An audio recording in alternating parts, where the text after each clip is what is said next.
I'd like to extend a warm welcome to everyone joining us today. An increasing percentage of cotton in South Asia, now a fifth of all cotton produced in South Asia, is compliant with sustainability standards such as Better Cotton, Organic, Fair Trade, and the Real Code. What does this mean for addressing critical environmental and social challenges in the sector at the regional level? And how might policymakers in the region use sustainability standards to further their development goals? Today, we'll answer these questions as we share and discuss the findings of our latest regional report, Voluntary Sustainability Standards in South Asia, a focus on the cotton sector in Bangladesh, India, Pakistan, and Sri Lanka. By taking a regional focus, we're able to provide a detailed analysis that also takes regional trends and context into account. We'll share recommendations for policymakers as well as standards bodies to collaborate and take action to support regional and national policies, address key sustainability challenges in the cotton sector, and boost intra-regional cooperation and trade. IISD has had a focus on sustainability standards for over 15 years now through two main areas of work, research and advisory services. Our research activities include studying production and consumption trends of standard compliant commodities versus conventional, benchmarking VSS criteria to understand the strengths and limits to delivering sustainable development outcomes, and examining the interface between public policy and voluntary sustainability standards.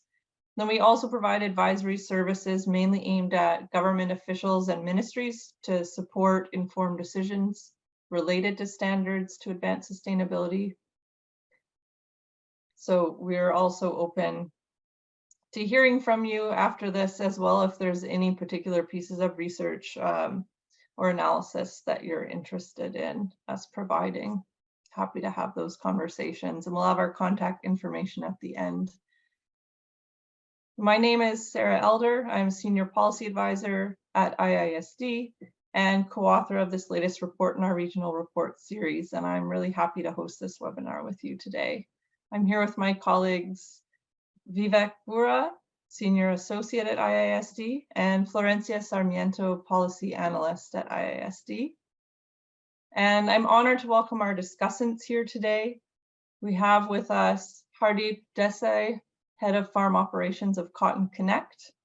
And we have Zahid, Hussain, a farmer of Better Cotton in Pakistan. And we have Dr. Tassawar Hussain Malik, Director of the Ministry of National Food Security and Research, the Government of Pakistan. Next slide, please. So just a brief overview of what we'll discuss today is the importance of cotton and major challenges and different trends in the market and market potential, and the role of standards in enabling a more sustainable cotton sector. And then we'll have a chance for some discussion with our discussants as well as you in the audience. So please feel free at any point to type your questions in the Q&A box or in the chat, and we'll make sure to get to those when we come to the discussion points. We'll have another presentation from our colleague Florencia on the policy landscape and our main findings and recommendations there before another discussion, and then some closing remarks. So now I'll pass the floor to Vivek Voora, who will share some findings from our research. He's lead author of the report. Thank you, Sara. Hello, everyone. Next slide, please. So the South Asian cotton sector is very important for global textiles, supplying, as Sara mentioned, 20 to nearly 40% of total global production of cotton lint, depending on the year, which translates to around 5 to almost 10 million tons of cotton lint. The most important cotton lint producers in the region in order of production volumes are India, Pakistan, and Bangladesh. Next slide, please. The regional trade of cotton fiber-based material is of great importance in South Asia. Cotton-based value chains, which includes cotton fiber to final textile products, provide well over 100 million people with employment. For example, Bangladesh accounts for the largest regional imports of cotton, lint, and yarn, as the majority of its export value is provided by its ready-made garment sector. Nevertheless, South Asia is one of the least economically integrated regions in the world. Just 5.6% of its global trade in 2017 was intra-regional trade, compared to 50% in East Asia and the Pacific, and 22% in the sub-Saharan Africa. Next slide, please. The presence of Voluntary Sustainability Standards, or VSS, in the South Asian cotton sector can be traced back to the early 1990s. VSS are voluntary schemes that require producers to adopt more sustainable production practices in exchange for a label, seal, or recognition, which allows them to differentiate their products in the marketplace as more sustainable. VSS proliferated in the South Asian cotton sector to address various sustainability issues, such as the use of toxic pesticides, enhancing water security, and ensuring that cotton farmers and laborers get better wages. The dark green area in the graph above shows that approximately 25% of South Asian cotton is compliant with VSS, while the graph below provides a closer look as to how VSS compliant and conventional cotton production breaks down across the cotton producing countries of South Asia. Next slide, please. The main VSS in the South Asian cotton sector includes Better Cotton, Organic, Fair Trade, and the Real Cotton Code, which are now present in almost all the major cotton producing areas in the region, except for the Indian states of Andhra Pradesh and Odisha. Over 50% of Pakistani and 15% of Indian cotton production was VSS compliant in 2018. Better Cotton has the greatest presence in production volumes and geographical extent in the region. Next slide, please. The cotton sector is a significant user of pesticides, accounting for almost 5% of all global pesticide sales. VSS have various measures to lower pesticide use, which can improve profitability by lowering input costs. They do so primarily by limiting synthetic pesticide use and requiring integrated pest management measures. As conveyed in the table, the VSS we examined differ in terms of requirements on pesticide use and integrated pest management. For instance, the organic standard prohibits the use of all synthetic pesticides, while Better Cotton requires recording pesticide use. Next slide, please. To examine how VSS intersects with pesticide use in the South Asian cotton sector, we examined the application rates of 3 specific pesticides. Chlorpyrifos, which is a wide spectrum insecticide which is moderately hazardous to human health, which is banned in the EU and the US. Dicrotifos is an insecticide highly hazardous to humans, which is banned in India, Pakistan, and Bangladesh. And lastly, glyphosate, a wide spectrum herbicide and suspected carcinogen, being phased out of Bangladesh and Germany. As conveyed by the maps, these pesticides are being applied at different rates in South Asia. And we conclude that the VSS examined are well positioned geographically to lower their use. For instance, chlorpyrifos, the map on the upper right corner, which is not banned in India, Pakistan, and Bangladesh, is more heavily used in northern Rajasthan and Gujarat, where Better Cotton and Organic Cotton is grown. Dicrotifos, the map on the bottom right corner, which is banned in South Asia, is still used in most of the cotton growing areas in Pakistan and in a few pockets in Bangladesh. Better Cotton is widely implemented in Pakistan, representing more than 50% of cotton grown in 2018, while VSS are not currently active in the Bangladeshi cotton sector. Glyphosate in the bottom center is widely used in all parts of South Asian cotton sector. It is completely permitted in India, increasingly used in Pakistan, and being phased out of Bangladesh. VSS are well positioned to limit its use, which is closely linked to the production of GM cotton. Next slide, please. Various parts of South Asia regularly face water shortages. VSS have different requirements to improve water use efficiency and conservation. For instance, Better Cotton requires farmers to develop a water stewardship plan and also encourages farmers to be part of watershed management initiatives. All the VSS we examine require efficient irrigation measures and the protection of natural water resources. On the whole, Better Cotton requirements for medium and large farms, as well as the Real Cotton Code, have the most demanding sustainable water management and conservation requirements, while Better Cotton for small farms and fair trade are the least stringent.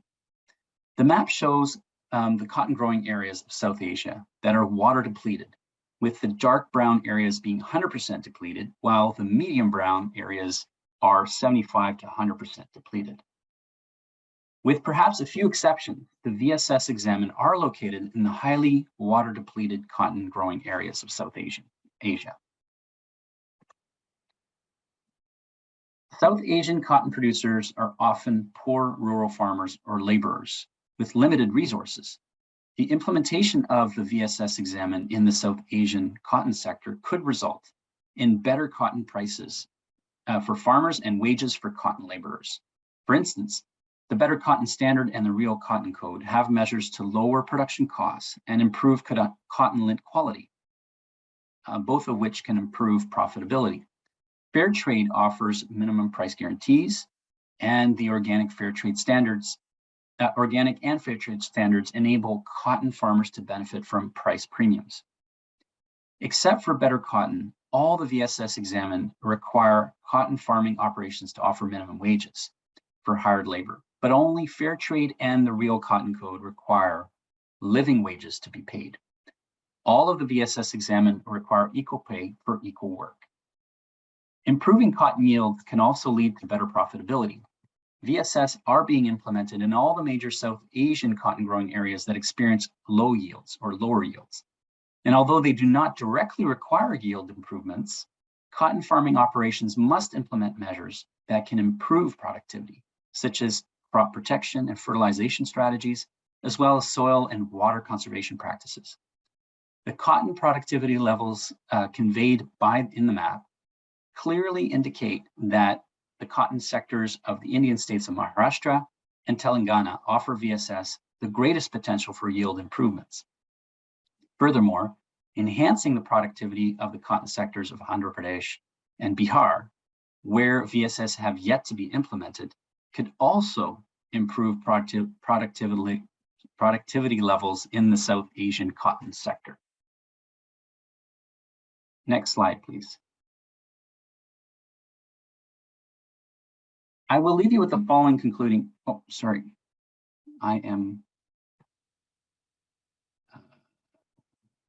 next slide, please. There we go. I will leave you with the following concluding thoughts. If cotton remains an important raw material for the textile sector, a sustainable South Asian cotton sector is critical to enable global textiles to become more sustainable. The implementation of VSS is one approach among many that can improve the sustainability of the South Asian cotton sector, which is important to the regional economy as it underpins an important textile industry, providing employment and export earnings. Despite its importance, the sector faces difficult sustainability challenges, including pesticide use, water security, and insufficient wages for farmers and laborers. For this reason, VSS have proliferated in the sector, and they now represent at least 20% of all cotton produced in the region. Based on their geographical presence across the cotton growing areas of South Asia and their production requirements, the VSS we examine have good potential to improve the sustainability of the South Asian cotton sector. Thank you.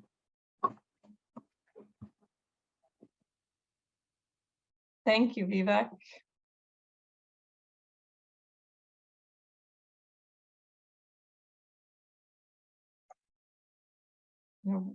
I think a main takeaway from what you've said, as you've just summarized, is that VSSs require farmers and textile facilities to adopt more sustainable practices with potentially far-reaching benefits. And these include improvements in agrochemical use, water conservation, and incomes and prices for South Asian cotton farmers and textile workers.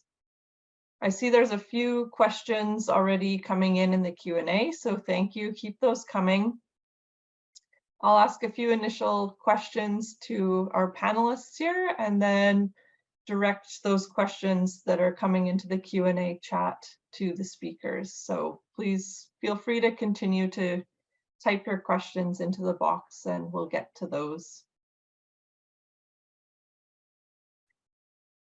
So I wanted to first ask Hardeep, Desai with Cotton Connect, how do you see sustainability standards creating market opportunities for farmers in the region?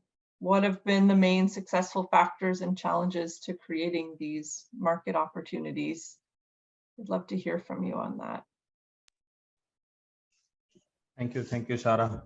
So yeah, it has been a wonderful presentation, and so in response to your question, I think the sustainability standards offers a good proposition for the farmers in terms of long-term benefit, in terms of better quality of life, and overall good benefit for the farmers. So I would like to sum up the benefit of the program, sustainability standards offered to the farmers. There are 5 major benefits we can say. First is the farmers will get access to technology, agriculture technology interventions and extension and research matters, so that they can learn new things, they can adopt new practices on their farm, and they can continue their journey of sustainable farming for a longer period. That is the first and foremost benefit farmers will get if the farmers are connected to any VSS program. The second one is the decrease in agri input costs. So most of the programs, they focus on creating the correct understanding among the farmers, so that the farmers can learn the sustainable practices, be it related to integrated pest management or maybe other steps of sustainable farming, and they can reduce their agri input costs in a longer way, in longer run. So that is the second benefit farmers will get. The third is the increase in yield over the period. If the farmers are adopting the sustainable practices and following the same on their farms, they will definitely get good results in terms of increase in yield over the years. So that is the third one. The fourth one is they will also get an opportunity to have the marketing of their other produces, like all the cotton farmers, they also grow some other crops. So if they are growing other crops, then and they are associated with the VSS program, then obviously they will get a chance to have the benefits from the marketing of the other produces like maize or green gram or any other intercrops or they are doing. So that is the fourth one. And the fifth one is most of the VSS program, they also focus on community development. So they do lots of convergence with the government, they do lots of convergence with the other agencies. So the farmers can get benefit of the social protection schemes run by the government, and also the other interventions related to water, health, and education, and there are other interventions. So overall, we can say that by linking themselves with the VSS program, farmers will definitely get good benefit if they continue the journey of sustainability on their farm. So that's about the joining VSS. And the other thing is the good thing or the success factors are like most of the VSS programs like Better Cotton Initiative or Real Cotton, they focus on the easy practices which are more near to the farmers existing processes and practices they have adopted. So it would be easy for the farmers to adopt those practices on their farms and continue their journey. So that's the one thing. Then the other thing is the overall benefit, what I shared with you. So that benefits farmers can get motivation to join the journey of VSS program and get good benefit over the years. And if we talk about challenges, then of course these regions, the program region, what we are talking now today is along with the other parts of the world, they are facing the issues related to climate change. So climate change can affect the expected production, expected yield, and the expected target of lint production. That is one thing. The other thing is it can also affect the overall the lint quality, quality of fiber, we can say. And the third one, the most important thing is traceability. So all the brands and customers, they are having their vision of sustainability, and based on their sustainability vision, they are aligned with the various programs. But of course, they require the cotton with traceability. So that issue of traceability, how best the program is offering the traceability, that also matters a lot.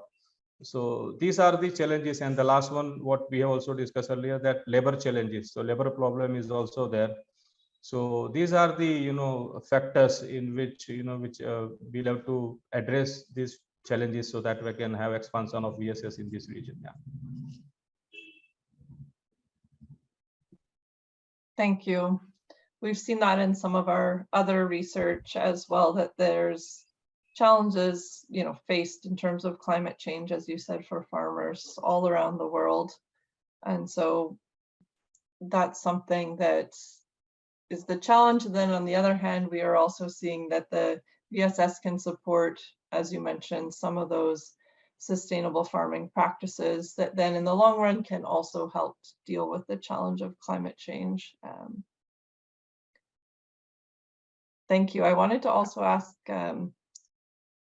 Zahid, you're a farmer of better cotton, as I understand, and I was curious to hear from you what you feel are the 3 most important gaps that need to be addressed for more farmers to implement the required practices to become certified. Yes, ma'am. 3 most important things that farmers have to implement to attain the BCI cotton certificate in the region. The attain to the BCI Better Cotton Initiative cotton certificate, farmer in the region need to implement several practices to ensure sustainable cotton farming. However, the 3 most important things that farmers have to implement are efficient water management, one of the most critical practice that farmer need to implement to attain the BCI cotton certificate. To efficient water management, cotton farming requires a significant amount of water, and insufficient use of water can lead to water scarcity and environmental damage. Farmers need to adopt water saving techniques and farmers need to implement to attain the BCI cotton certificate to water management. Cotton farming requires to signify amount of water, and use of water can lead to water sacrifice, environment damage, and need to adapt water saving and responsible use of pesticide. Pesticides are commonly used in cotton farming to control pest and disease, but their use can lead environment damage, health hazardous. Farmer need to use pesticide responsibility by following the recommendation dosage and timing and application method of minimize to negative impact on the environment and human health. Soil health management and soil the critical to sustainability of cotton farming. Farmers need to implement practices such as crop rotation, cover cropping, and organic farming to improve soil health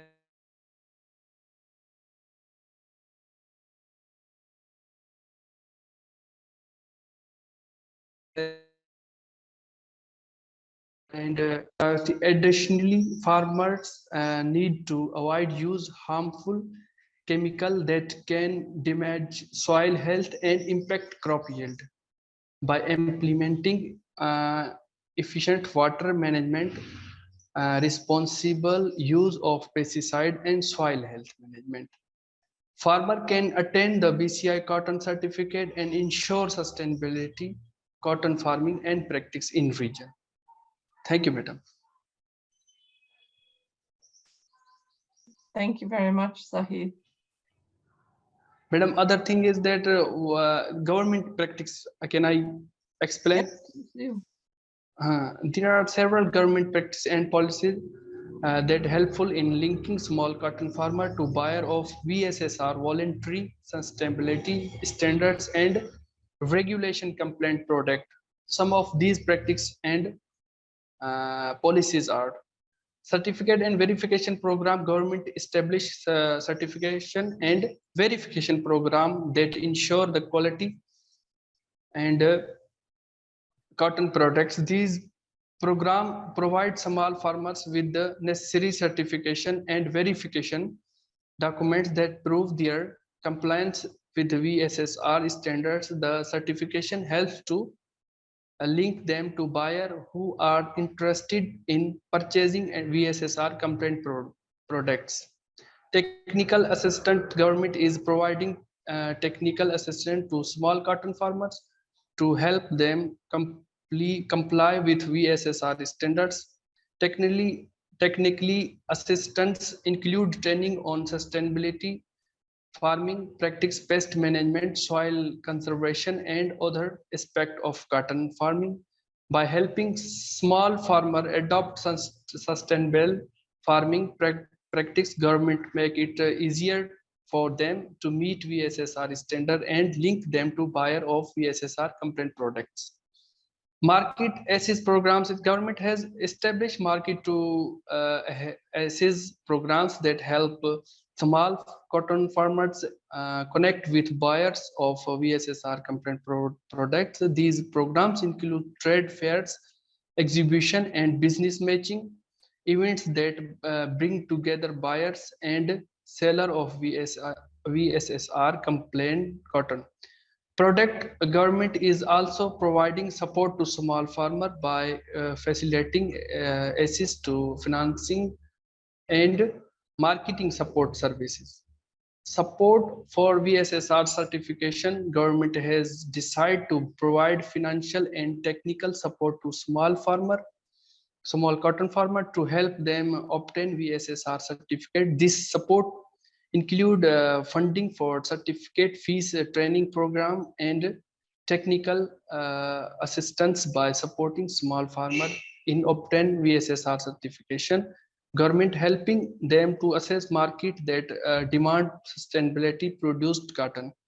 Overall, government practice and policies that support VSSR certification, technical assistance, market access, and financing support in helping small cotton farmers linked to buyer of VSSR compliant product. By creating a conducive environment for sustainability cotton farming practice, government is helping small farmers access new market and improve their livelihood. This is my views that I'm right on my cotton. I have cotton field. Some of you are in my mind that I suggest this is right. Thank you, Zahid. It's really helpful to hear from you based on your experience. The different practices and policies that you found can make a difference. Yes, this is my answers. I just write down. Anything really else? appreciate hearing those, and I'd like to ask you a bit more in detail about some of them. In the next session, we'll talk a bit more about policies, and I'll be curious to ask you some more about that. What is, madam? So thank you. Thank you. No, madam. No, I have no any questions. So you can join. You can continue. Yes. You can continue, madam. That's great. It's really helpful to hear what your experience has been and what kinds of gaps and those main practices that you're seeing farmers having to work to attain certification, ensure particularly the water management, water savings techniques, responsible pesticide use. We have a few questions that the audience has been asking as well that I wanted to make sure that we had a chance to get to. And there was a question that I wanted to ask you, direct towards you, Hardeep, on how someone has asked, how can different certifications complement each other, providing farmers opportunity to negotiate in the market? So this is a question that comes up a lot with the proliferation of different standards, and there's a number of different ones. What have you seen are some of the ways that they can complement each other to further provide opportunities for farmers in the market? Yeah, so I think different VSSs can help and complement each other by helping the farmers. So first is the create a branding of those interventions or the VSS program, so that the farmers can get the optimum benefits of whatever VSS programs she or he is adopting at the farm. So that is one thing. So based on that, and by ensuring traceability and trust, the buyers or the customer can customer can definitely help the farmers. So like we'll have to create trust at the both level. In terms of trust, we will have to create at the customer level, the end users, and the trust at the level of brands and retailers. So if we ensure trust in the product at both the level, then obviously the the farmers will get good benefit in terms of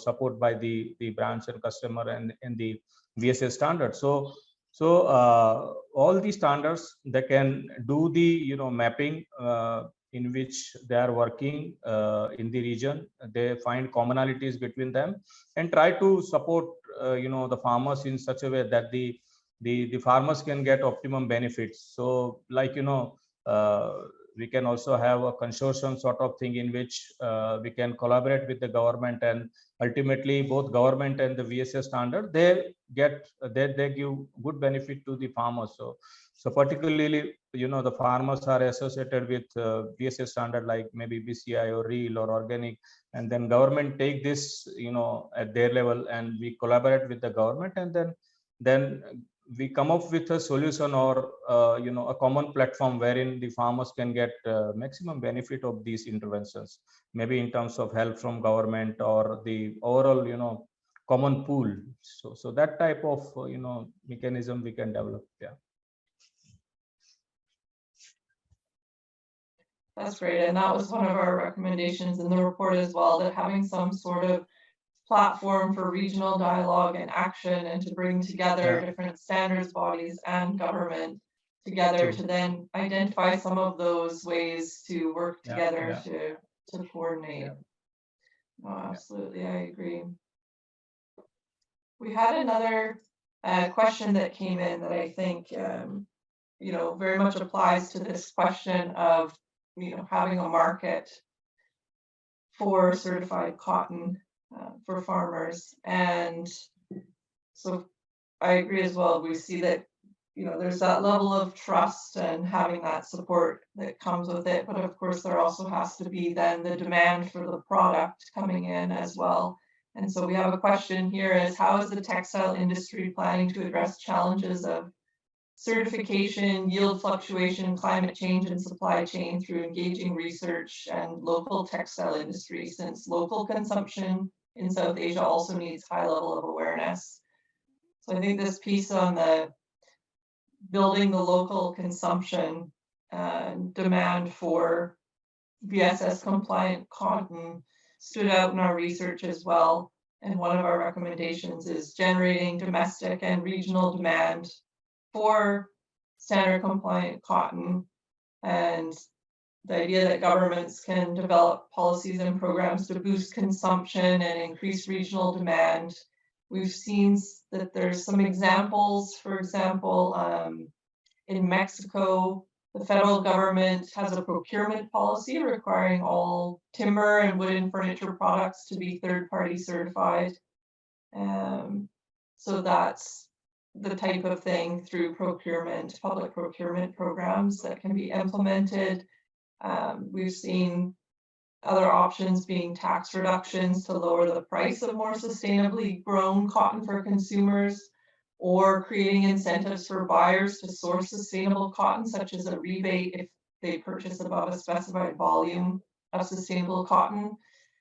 We've seen the example of Project Sure in India, where there's been a commitment by various Indian apparel brands to advance sustainable sourcing and communicate those initiatives to consumers and the media. So initiatives like that also generate some demand through retail branding to foster that awareness and interest among consumers.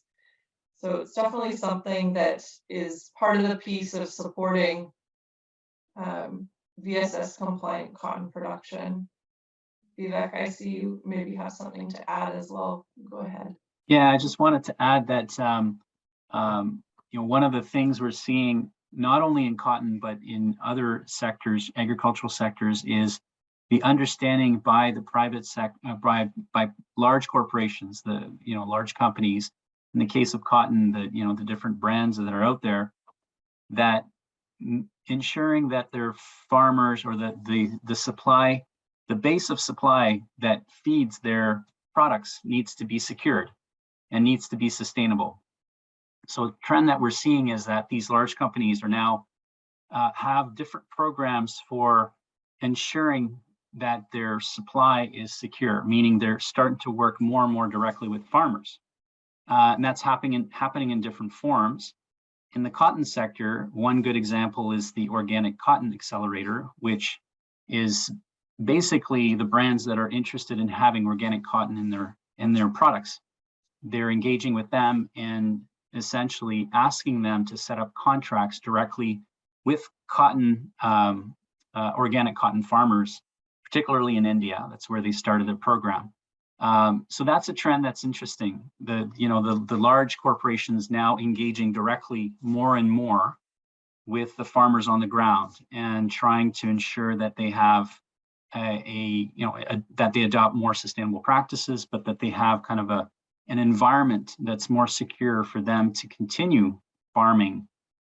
In the case of the Organic Cotton Accelerator, organic cotton. So just wanted to add that.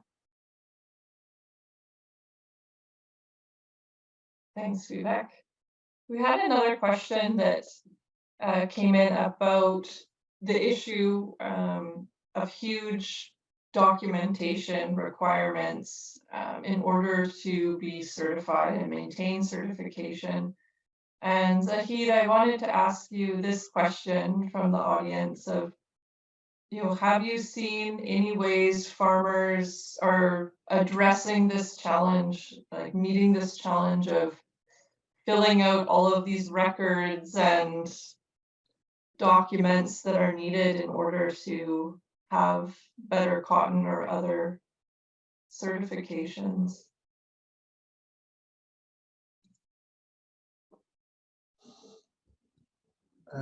Yes, madam. Please, again, you can ask me.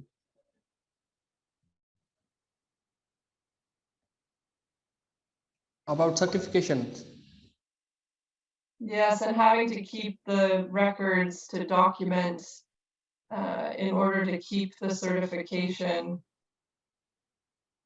Are there ways you're hearing yourself or other farmers have been able to, meet that challenge, or some difficulties that remain with that? Yes, madam, I have a question. Yes, support for VSSR certification they has decided to provide financial and technical certifications of government policies. Support of VSSR certification, government has decided to financial and obtain VSSR certification. This support include funding for they can keep certificate, overall government practice and policies. This suggestion certificate and verification program establish certificates and verification program that ensure that quality and sustainability of cotton produce. They, if they produce well cotton, they can one.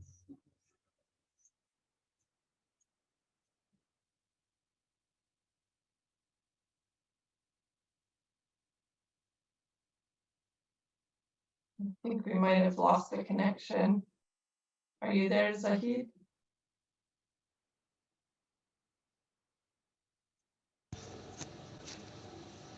Yes, we can grow the well if we better cut. We grow the well better cotton, and we can get certificate if we have use uh, good methods and with well preparation and get well management of cotton.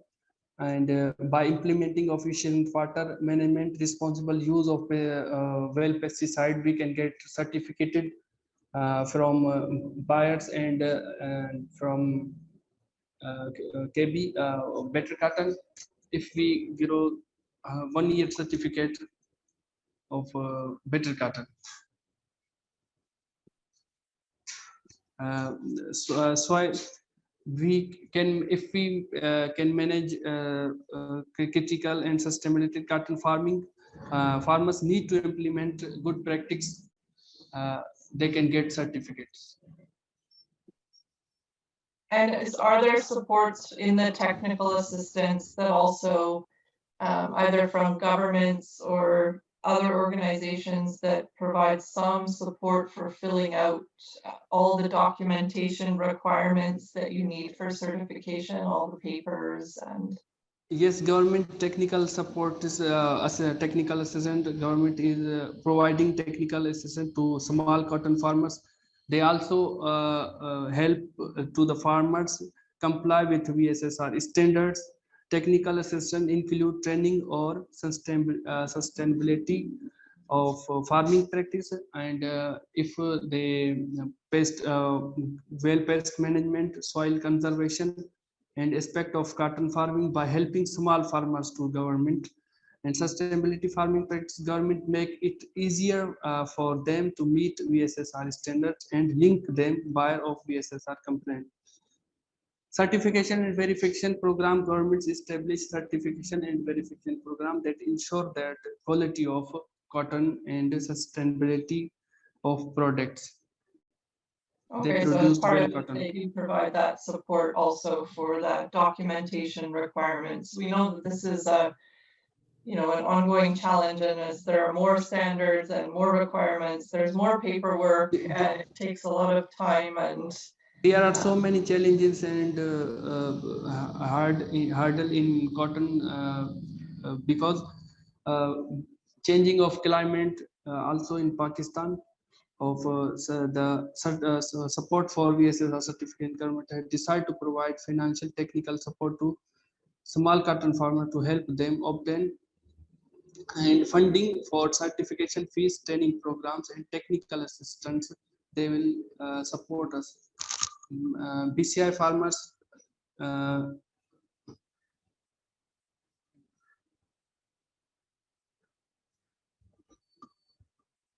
I think we lost the connection there for now, but we'll make sure to come back to you, Zahid, as we get you back there. I'll move on to another question. I think we have quite a few coming in, so let's address one or two more, and then we'll move to the next part of the presentation, and we'll have more chance to connect in the discussion after that.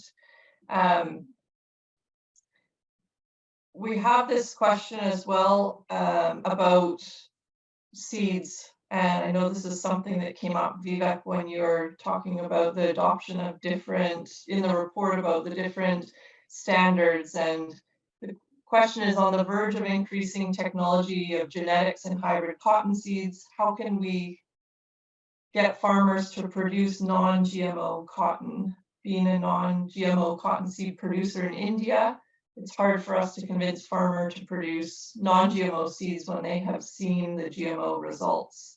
So I know this came up where organic cotton is less prevalent because it does require non-GMO cottonseed, and one of the recommendations of the report is to have government support for organic seed banks. So maybe you can mention a few more details around this in response to this question. Yeah, absolutely. I think the key there is ensuring that there's a lucrative market for farmers to access if they decide to cultivate non-GM or organic cotton. I think that's the most important. It's really, I mean, farmers at the end of the day are business people, and they need to see that there's a good amount of money to be made if they decide to cultivate non-GM cotton. And this links up with the question about having more than one certification or multiple certification in the cotton sector, which is actually is a lot different, let's say, than the coffee sector, where you see many farmers getting multiple certifications, because in the coffee sector there is no genetically modified coffee, whereas in the cotton sector there's a clear kind of break between GM cotton and non-GM cotton, and that's important because organic doesn't certify GM cotton, but Better Cotton does. Better Cotton does certify GM cotton. So you see that clear break. Most farmers who decide to cultivate Better Cotton usually are cultivating genetically modified cotton, and farmers who cultivate organic cotton must cultivate non-genetically modified cotton. So there's a clear break there. And I think that, the program that I mentioned, the Organic Cotton Accelerator, is a clear example of the types of initiatives that need to happen to ensure that organic cotton farmers continue to cultivate organic cotton, because if they're having some forms of guarantees from the brands that require this product, financial guarantees that, if they continue to cultivate organic cotton, they will have some financial security, then that will, I think that'll persist. And the other thing too, I completely agree with the comment that it's very hard to convince farmers to switch from GM to non-GM when they're seeing yield improvements. But at the end of the day, it's not only about yields, but it's also about how profitable the product is. So if you have better yields, but your profits are lower because you need more agricultural inputs, then that needs to be, that factors into a farmer's decision making. So just to circle back to my initial comment, I think it's about showing the farmers that there is a profitable business case to cultivate non-GM cotton. Thanks, Vivek. I think there's a few more questions we haven't had a chance to get to, but they're relating in part as well to what we're going to discuss in the next section. So I'll hold those and we'll get to those in the next discussion section. And I'd like to now pass it over to Florencia, who will speak about some of the findings related to policies and synergies between policies and sustainability standards that we can then set us up for some more discussion coming. Over to you, Florencia. Thank you, Sara, and thank you all for joining today and for the interesting discussion so far and for the questions. So as mentioned by Sara in our report, after analyzing VSS, we turn into the policy landscape in which VSS operate in South Asia. Now, a bit of context to start. We believe and we found that increased regional integration can support economic growth and help address common sustainability challenges. However, South Asia remains one of the least economically and politically integrated regions in the world. We found that there is some basis for regional collaboration, even if it's limited, around the issues of concern in the cotton and the textile sector. And apart from regional organization entities or bodies, there are also trade policy instruments in place and national initiatives, which we have analyzed. So let's turn briefly to each of them. Now, in terms of regional cooperation and regional organization, there is some movement towards regional cooperation in South Asia in the form of intergovernmental organizations, but this is not specific to the cotton textile sector. So you have some high-level political integration through SARC, which is the South Asian Association for Regional Cooperation, and the Bay of Bengal Initiative for Multi-Sectoral Textile, Technical and Economic Cooperation, BIMSTEC. And lastly, there is also the South Asia Cooperative Environment Program, SASEP. Now, SARC was formed in 1985 and it's broadly focused. And despite that there has been a halt in the summit processes where decisions are taken by member states due to political tensions, SARC members continue to collaborate on agriculture, on standards, and on trade. So, for instance, the SARC Agricultural Center, SAC, provides a hub for regional cooperation. And actually in 2021, they held 2 regional expert consultation meetings. One was on agrochemicals and another one was on water. And this involved sharing of lessons learned and information on best practices, as well as developing recommendations on the use of agrochemical and adoption of water management practices. Also in 2018, for instance, there was a conference on doubling the income of farmers in SARC countries, and representatives from SARC member states highlighted the importance of the agriculture sector in enhancing the income of smallholder farmers. Then BIMSTEC was established in 1997. It includes Bangladesh, India, and Sri Lanka, but it does not include Pakistan. And even though there is no specific action taken by BIMSTEC in the cotton sector, there is BIMSTEC cooperation on agriculture. And this has included, for instance, a workshop on developing good agricultural practices and a common project on private sector participation in value chain management for agricultural products. And lastly, in SASEP, which is an intergovernmental organization that seeks to promote regional cooperation on the environment and sustainable development, they have initiated, for instance, the South Asia Forum on Sustainable Consumption and Production to provide a regional platform specifically to develop synergies to promote and implement sustainable consumption and production practices, policies, and strategies. So the important thing in terms of regional organization is that there's no specific one related to sector or to the sector, but there is some basis for cooperation in agriculture at large. Now, in terms of trade policies, we saw that there was a conclusion of 2 intra-regional trade agreements and 2 bilateral trade agreements between the countries of focus, which you can see there mentioned in the slide. And what we did was to analyze the provisions that were included in these agreements. And we found that, for instance, APTA, the Asia Pacific Trade Agreement, is the only one that contains some reference to labor. It contains a reference in the preamble to employment and living standards.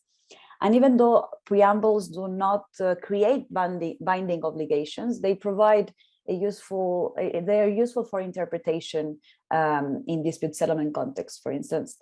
And all the agreements, they contain an exception clause that is modeled on the General Agreement on Tariffs and Trade, the GATT, Article 20. And I'm not going to go, I'm a lawyer, but I'm not going to go into the legal details of these exceptions. But I think that what is important to highlight is that the exceptions included in these agreements, they do not actively promote governments to take action in the listed policy areas, but rather they prevent, they allow them to take measures that are inconsistent with WTO obligations, and they are a defense in the context of a dispute settlement process or the context of a dispute. So the exceptions enumerate areas, policy areas, And these are, for instance, the protection of human or animal health, the conservation of natural resources that may cover the environmental issues of concern, for instance.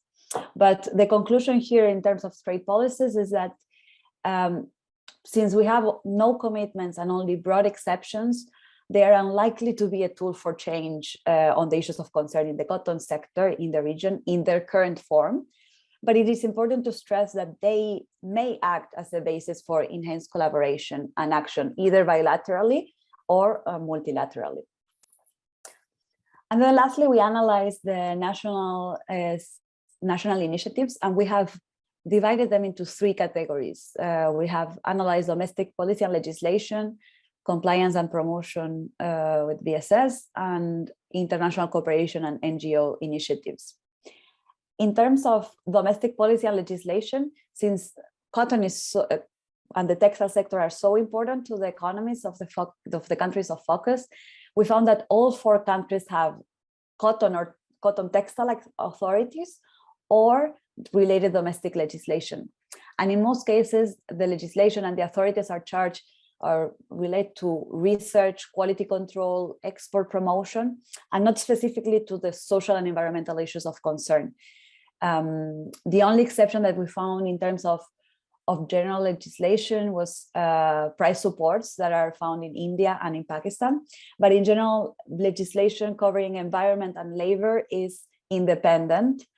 And it's general, so it can apply to the cotton sector, but it doesn't target the specific sustainability issues that we found and we identified in the cotton sector. We also found that there is some movement towards domestic policy that could address the sustainability issues in a more targeted way. So for instance, Pakistan is drafting an organic agriculture policy. So the conclusion in terms of domestic policy was that there are no specific national policies or legislation on sustainable cotton, but even if limited, there is growing attention paid to this type of policies and legislation that may address the sustainability issues in a more targeted way. Then the second category, the compliance with and promotion of VSS, we found that VSS are being used to address sustainability to varying degrees in each of the 4 countries, and that the selected countries have different levels of compliance with VSS and different levels of promotion. So for instance, compliance with VSS in India and Pakistan is a key strategy for promoting sustainable cotton production, whereas in Bangladesh and Sri Lanka, there's not that active promotion, but still certification is very important in both countries in the cotton textile sector. And then lastly, we have identified that there are many public, private, and not-for-profit partnerships. So South Asian governments are engaging through partnerships with other countries, with international organizations such as the ILO, with NGOs and businesses. And we found that there are many projects that promote social or environmental conditions in the cotton textile supply chain. But for the most part, these occur independently of each other, between and within the countries, although in some cases, there are some projects that span across countries. Also, in terms of working conditions and environmental compliance, trade unions play a key role. And there are also some private-led initiatives led by both industry associations and businesses that operate in the sector, and also examples, for instance, of multinational brands that partner with international and local NGOs to promote sustainable cotton in their own supply chains. So to conclude, in terms of the policy landscape, some concluding remarks, VSS do not operate in a vacuum, right? So, and they have the potential to promote, to support sustainable cotton and production and consumption. But the policy landscape does not take advantage of VSS potential and could be strengthened. So for instance, including more sustainability issues or sustainability provisions in national legislation or in trade agreements. And despite the limited regional integration in South Asia, there are emerging cooperation activities between the countries on the issues of concern. And there are also national initiatives that can reinforce VSS activities and vice versa to advance sustainable cotton practices like pest management, water conservation, and better prices for farmers and workers, as well as public, private, and non-profit partnership. So this is the summary of the section of our report that cover the policy landscape. Now, in light of our research, in light of the analysis of VSS, the market potential, and the criteria against the issues of concern, and the policy landscape in which they operate, we propose several recommendations for VSS bodies and for policymakers to advance sustainability in the cotton sector. In terms of the recommendations for VSS bodies, the first one that we propose is to develop targeted guidelines and training opportunities for farmers on VSS compliant practices. So for instance, VSS such as Better Cotton and Organic can train farmers and facilitate peer-to-peer learning between VSS compliant farmers and other farmers on best practices for sustainable production. VSS can also, for instance, collaborate with regional government organizations that we mentioned, such as SARC, to prioritize and target training on the specific practices that can support the implementation of regional recommendations, such as the one that I mentioned in the context of the agrochemical expert meeting and the water management meeting. And VSS can also help, for instance, SARC member states to produce materials for farmers that support implementing these practices and, where appropriate, support the adoption of VSS compliant practices. The second recommendation is to improve the assurance systems and product traceability requirements to increase trust, to build trust in the certification and verification processes. And we found that this is especially important in the face of recent concerns about the falsification of certification documents in the cotton sector. Also, we recommend that VSS could expand transparency pilots in the cotton sector to test technological developments which can support the transparency throughout the supply chain. But we also recommend that if these pilots are implemented, that they should support farmers in applying them and resolving any issues that may arise. The third recommendation that we put forward is to provide for VSS to provide a platform for regional dialogues and action on cotton among different stakeholders. And this can be a basis for improved coordination in the region and really an opportunity for regional effort. Given that VSS are present in all the countries, they also provide for common criteria, language, and indicators. So they can really fulfill that role. And during the interviews that we conducted in the context of the research, we heard examples that there was lack of awareness among stakeholders on cotton sector activities, including actions, for instance, by VSS at the grassroots level. So what we recommend is perhaps a forum on sustainable cotton and textiles to be held every 2 years to advance awareness and dialogue among key cotton sector actors across the region, across South Asia. And VSS could also use and collaborate again with regional organizations such as SARC and SASEP to establish this multi-stakeholder platform for dialogue. And then the last recommendation for VSS is to build partnerships between standard setting bodies as well as private initiatives to increase their impact and their efficiency. Coordination across activities and projects in India, Pakistan, Bangladesh, and Sri Lanka could trigger dialogue, could trigger the identification of gaps and the sharing of lessons learned. According to our interviews also, much of the funding in this area comes from private partners or nonprofits. So it's really important that these partnerships include these actors that are working in the region. And lastly, turning to the recommendations for policymakers in South Asia. The first one that we put forward is to update sectoral environmental and labor policies to support best practices in sustainable production and VSS compliance.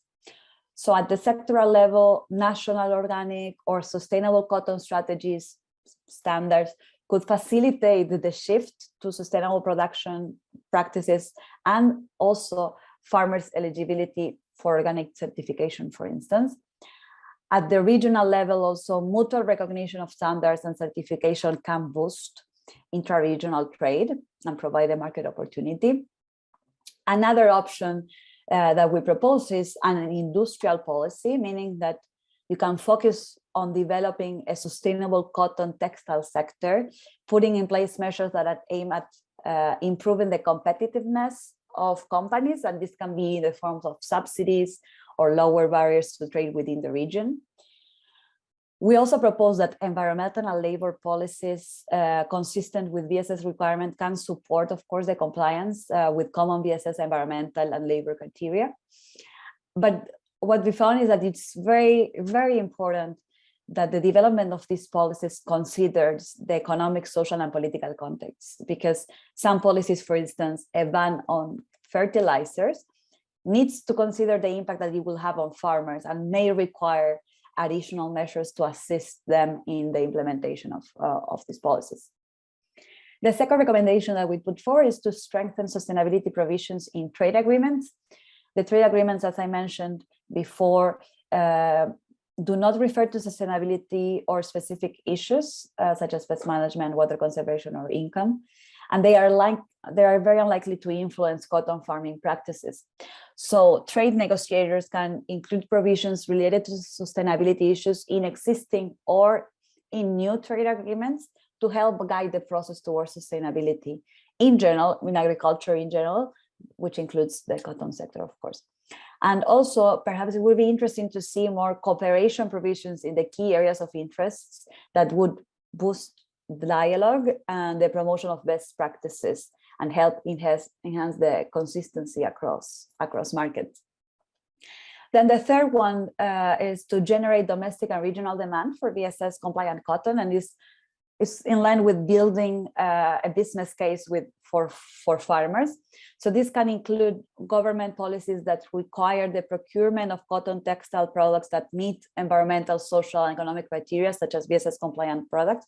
And my colleague Sara mentioned before, for instance, Mexico has this policy on sustainable procurement, requiring that wood that is purchased is compliant with certain standards. Another option could be, for instance, tax reductions. So you lower the price of more sustainably grown cottons for the consumers. And another way to increase demand is also to create incentives for buyers to source sustainable cotton. Then the fourth one, which also came up during the Q&A in the previous session, is to establish organic seed banks. So to ensure that farmers can access the right quality and type of non-GM cotton seed appropriate for their local context and the way of farming, governments can support the establishment of organic seed banks, potentially, for instance, collaborating with the organic standard to do so. As farmers play a very important role in seed banking, community seed banks are especially important. And we found, for instance, that there was an initiative, the SARC Seed Bank was ratified in 2016, and the SARC Seed Forum was established with the mandate to promote sustainable and coherent development of a seed system within the region, including advocating for and supporting the development of harmonized and well-designed policies. So this can be a starting point, and the seed bank could consider adding organic cotton as a seed of focus to support farmer efforts and learning across the region. And then the last but not least recommendation is to target the promotion of VSS compliance in specific regions as a tool to improve agricultural practices that are needed the most. So governments can leverage VSS to improve farming practices, for instance, with a view and improving pest management and water conservation by promoting them in the areas that are needed and they are likely to have the most impact. So you can refer back to Vivek's presentation on the spatial analysis, the mapping analysis of the issues of concern. So these areas can be the first target. Based on our spatial analysis, prioritizing, for instance, the expansion of VSS cotton production in the state of Balochistan in Pakistan and Haryana and Andhra Pradesh in India would support water conservation and help lower the coliferous, well, I don't know how to pronounce that, use. And also national or state governments could develop targeted policies and programs that aim to frame and regulate cotton production practices in these regions, considering the content criteria and the practices supported by VSS in these areas. Dialogues between policymakers and VSS bodies can help again spur this cooperation, and this is why we also suggested the multi-stakeholder practices to for us the most important thing is that there's dialogue, so that efforts are coordinated towards the main goal, that is having a sustainable cotton and textile sector. So with that, I conclude my presentation. Thank you very much for your attention, and over to you, Sara. Thanks so much, Flor. You raised this important point that the policy landscape could take full advantage of sustainability standards in the cotton sector, for example, through national policies and legislation, as well as trade agreements that can provide a basis for regional collaboration and cooperation.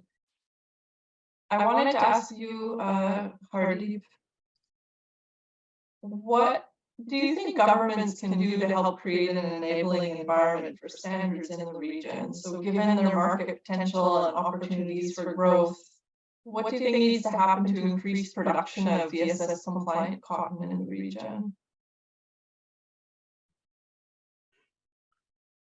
I think VSS, as we have discussed, VSS programs and farmers, VSS farmers, farmers who have joined the sustainability program, they also are in a better place, and there is a lots of potential for the government and the partnership with the government and taking this up to a next level. So I think we can focus on three steps. One is the mapping. So both government and VSS can do the mapping of particular standards and programs in the region. So, and then the possible areas of cooperation. So that's one thing. The other thing is promoting and supporting the pilots and demonstrations. So government can invest in lots of pilots and field demonstration. Say for example, there is a need of farm fencing. There is a need of promotion of drip or micro irrigation, and also the agri equipment libraries. So how best government can focus on that pilots and demonstration. So that's and also the microfinance, rural microfinance is also one of the areas. And the third one is taking this to scale. So that for that we'll have to collaborate, we'll have to initiate dialogues between all the parties, the stakeholders, and then continues our dialogue, and then align, and then take the program on scale. So government can also help VSS and the farmers by starting the programs related to say for example agri youth entrepreneurs development at the grassroots level, because in many countries we have now observed that the youth, they are slightly not engaging in the agriculture. So we'll have to motivate the youth to take the farming as a business. So how a business case we can create at the grassroots level by developing the rural entrepreneurship models. So government can also help in developing this model, and the government has power to scale this up and take the VSS interventions to the next level. So this, I think, three steps we can have in dialogue with government. Yeah. Thank you, Hardeep. That brings me back to thinking of Zahid, how you mentioned that the government also has some market assistance programs that help cotton farmers connect with buyers through trade fairs, exhibitions. Is there, one particular market assistant program that you found particularly helpful? Any, like a trade fair or the bringing together buyers and sellers? For you, Zahid, what has been kind of one program that's been quite helpful in terms of market assistance?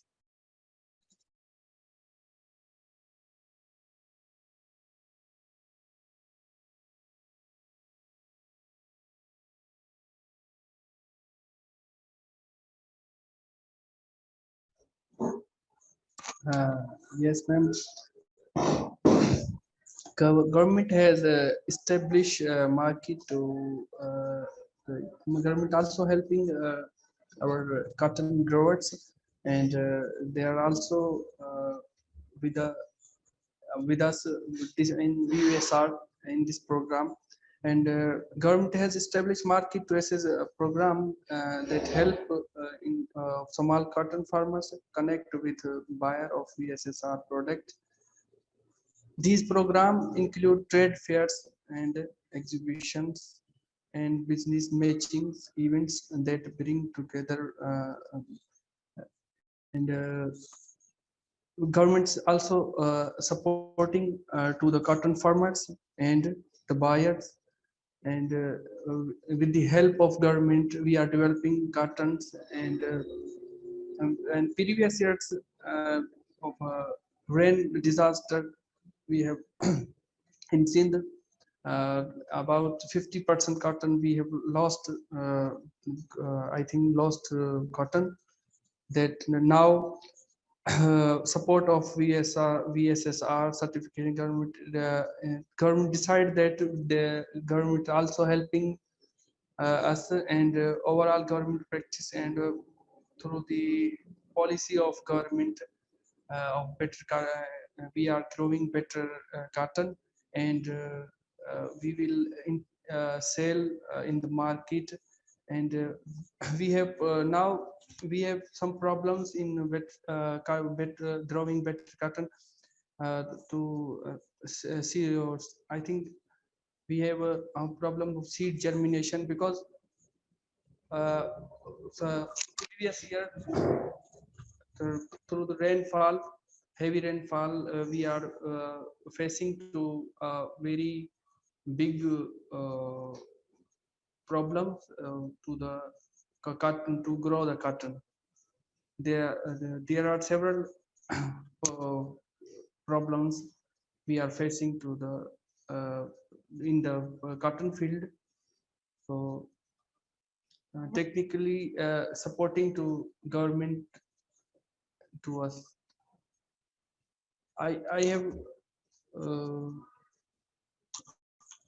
I think market government has established market access program, and government is also providing support small farmers and facilitating access to financing and marketing support services. Government also support us in market, and government also support to well pesticides and supporting to the organic matter, and they are also surviving to the marketing surveys, and we are also growing better cotton.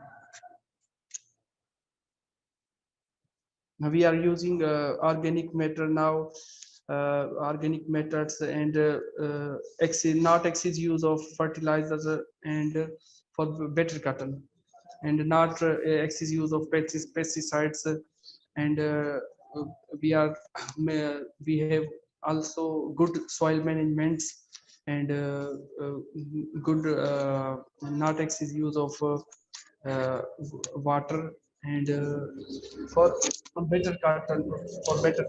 We will also sell better cotton in now.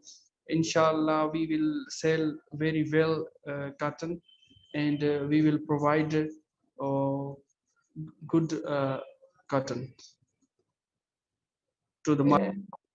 Hearing some commonalities between your response and Hardeep as well, highlighting the need for like rural microfinance and having some access to those supports to be able to maintain the compliance and having those opportunities to market your product.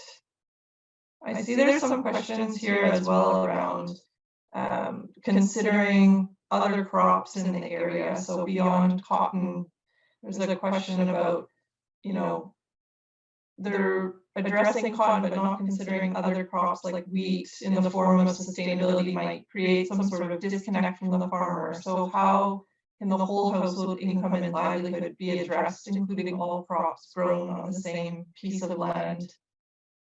And I can briefly mention, I know that this is something that standards are thinking about with some criteria in their standards around farm diversification, though it is still majority focused on that specific crop that the certification is covering. I think Vivek can speak a bit more to this as well. Yeah, actually, that's a very, very good question. I'm glad that it was brought up. When it comes to certification or standards in the cotton sector, as Sara mentioned, there are, the standards are, a number of standards anyway, are geared towards improving the sustainability of cotton farming. But in those standards, there's often reference to or promotion of intercropping or using cover crops. So basically encouraging the diversification of farming different crops in the same piece of land. But there's also an interesting dynamic within the cotton sector where if you think about organic cotton or organic farming, the principles or the basic approach to organically farming, let's say, cotton versus organically farming wheat is a kind of a similar thing. It's, not using genetically modified seeds, avoiding the use of pesticides and so on. So it's transferable to a variety of crops. So that's an advantage, let's say, of getting certified, organically certified, because you can easily switch from one crop to another and get certified, get the organic certification for the different crops that a farmer wants to grow.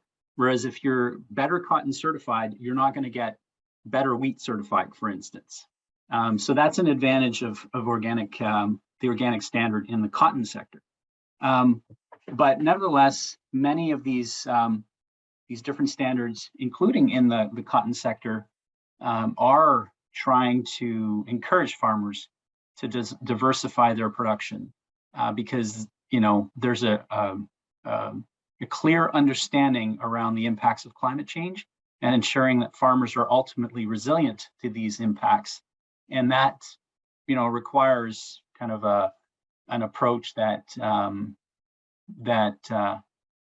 promotes the diversification of production, so that depending on the impact, depending on the changes in climate, various crops will fare better than others, and hopefully at the end, farmers will remain resilient. Their farming operations will remain resilient.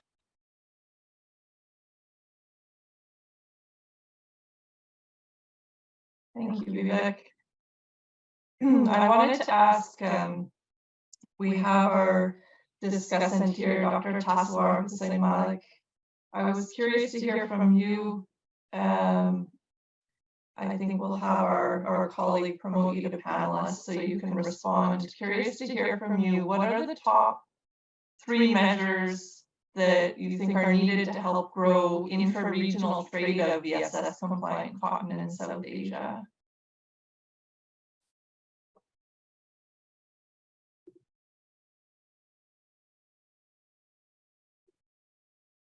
Please feel free to go ahead.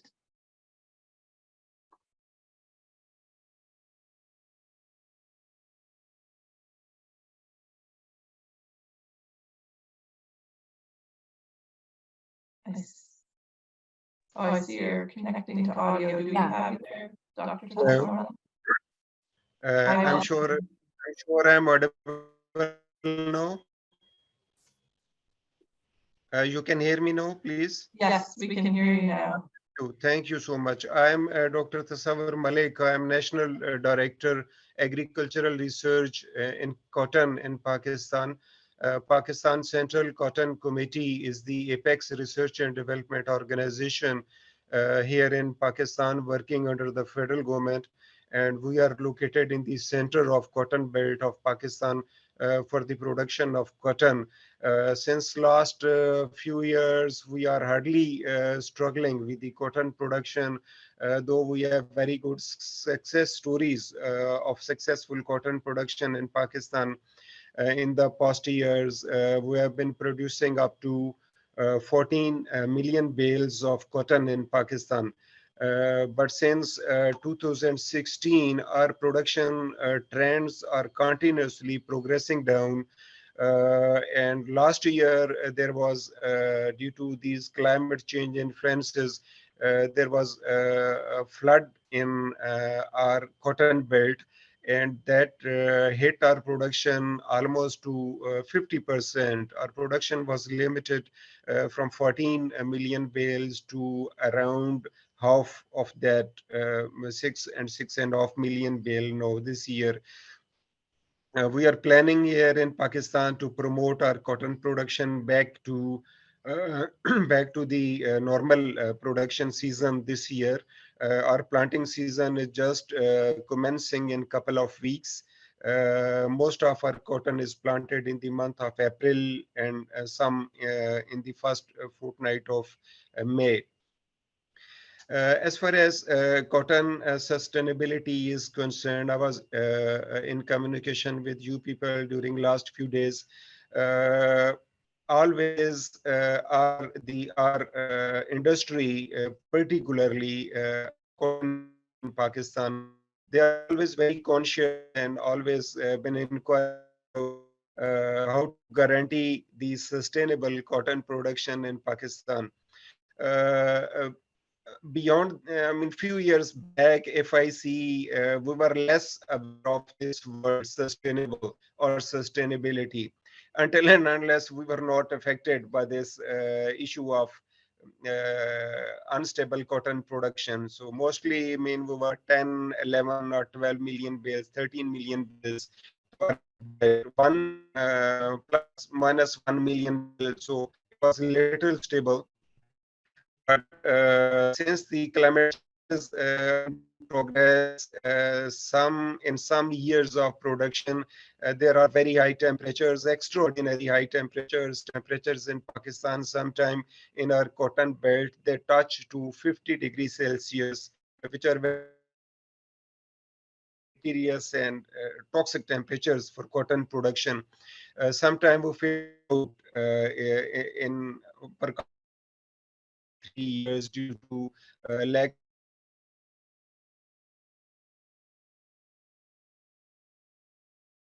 due to tendency of the in the and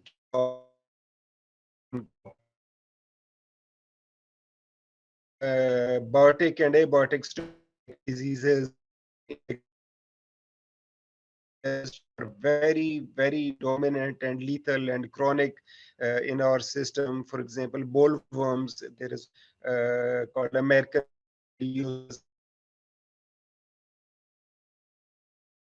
leaf disease. These very major factors sometimes in our cotton crop. When all other things are even common, then these things, they affect on production very adversely. And sometimes, like in the last year, 2022, when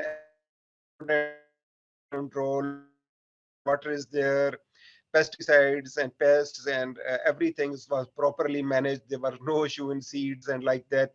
Then there was flood, extraordinary rainfall and flooding zone that affected the rice, maize, and cotton crop simultaneously all together in more than half part of our cotton belt. So really the things are not in our control, but we will have to determine which are the things which are in our control, and what are the risks, how we can mitigate and manage those risks in our cotton crop, and quite from breeding, seed production to cotton production, and then ginning, and then its delivery to the final cotton consumption system. We are all working for the same purpose and with same objectives. Financial limitations and financial implications, particularly after 2016, for 6-7 years, particularly with our Pakistan cotton, we were facing, which resulted in deficiency of cotton production in Pakistan, and particularly during last 2 years, 2021 and 22. even the government, the financing system of the government or from the textile industry, that was not supporting our research and development system. That very negatively affected also the total cotton production system. So we are trying to get back to our cotton with the target to achieve our full cotton production from this season. Though still we are confronting all the financial limitations here, but we are committed that with our all our limitations and with all our strengths and weaknesses, we should be in position to come back to the cotton production and ensure its revival in this season. Next, your particular question was how can we promote trade among the South Asian countries? Definitely, first of all, every country has to meet its own country demand, local demands. And after our internal demands are met with, then we have our cotton export system as well in Pakistan. Most of our exporters, they have a body called Karachi Cotton Association, and every year about 50,000 to 100,000 cotton bales of quality, those are exported from Pakistan, even when we are facing crisis in production. So when the bodies they note that there are benefits in the international market in exports, so then we export those cotton that cotton stuff. So that is our ultimate target. I mean, first target is to meet the local cotton production, and then next target is to avoid the import and to promote the export, because cotton is also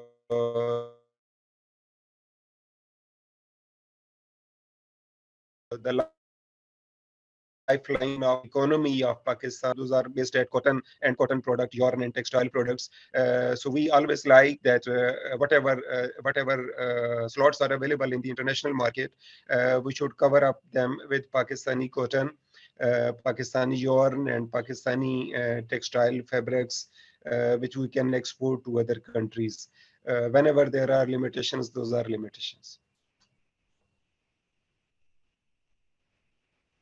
Thank you, Dr. Malik. No, you raised some important points there, and we heard also from Zahid, who's producing better cotton in Pakistan, about the challenges and losing 50% of the crop. So a lot of challenges there, and seeing the potential of sustainability standards to support some practices in the face of climate change and other sustainability challenges, and understanding what you're saying as well about there being some domestic demands, and then also taking care of that interregional trade as well for the cotton that's produced in the neighboring countries. Yes. We have a couple points that I wanted to draw out from our discussion today. We've had a lot of questions and some great discussion with our guests here. So I really appreciate that. It's been really great hearing all of the engagement and the questions. I wanted to come back to a few of the main messages that came out about, we know Asian sector is a key driver of economic growth and employment in the region. And we've seen from what Vivek presented that VSS do have the potential to improve pesticide management, water conservation, and farmer incomes and prices. There's, that's based on their production requirements, but also their geographical presence that we're seeing in the countries in South Asia. That they have this potential to improve sustainability of the cotton in these various ways.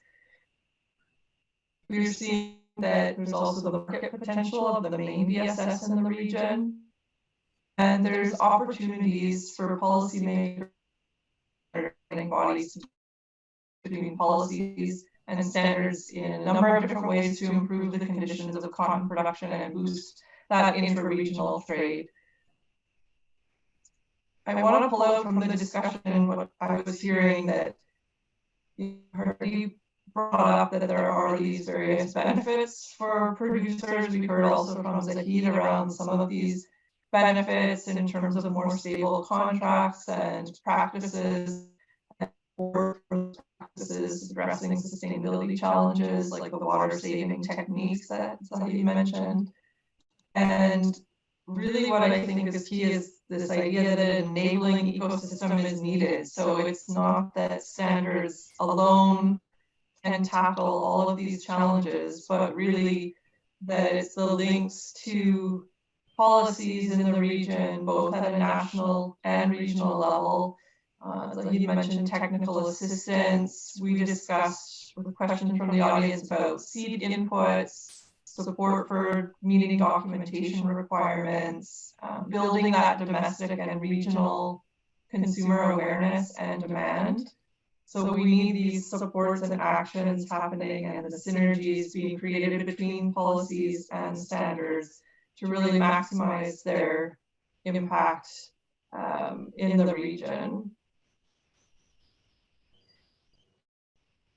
So I wanted to really extend a very warm thank you to everyone for joining and for all of your great questions. We tried to get to all of them. We will follow up with a recording, a link to the recording of the webinar. And we do ask you that we would love your feedback on the event. There'll be a link in that email as well as this QR code on the screen right now. And we've also provided our emails for myself, my colleagues Vivek and Florencia. Please feel free to email us and follow up. As I mentioned, we do also offer advisory services to individual governments or ministries that may have questions and want us to look deeper at some of the issues that we've raised today. So please feel free to reach out. We're happy to continue the conversation. Thank you, everyone.